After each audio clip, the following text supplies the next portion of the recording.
Welcome to Penrose Learning, where we make understanding easy.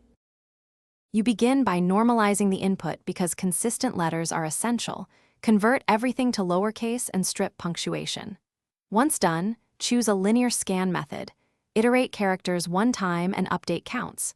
Make sure to initialize an empty frequency dictionary or array for 26 letters.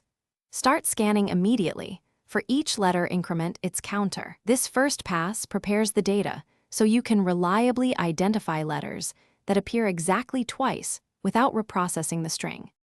Now implement the core loop. Read each character and update its count structure.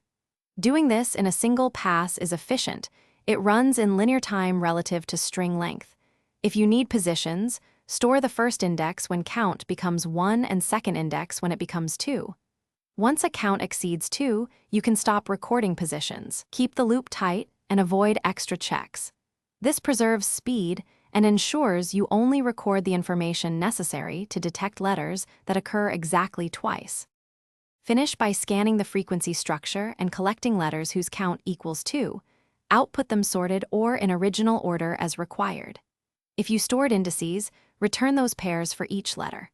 Once results are produced, validate against a small sample to confirm correctness. If results differ, make sure you normalized case and removed non-letter characters consistently. Also check that your increment logic ignores already filtered characters. This single pass method is deterministic, fast, and avoids unnecessary.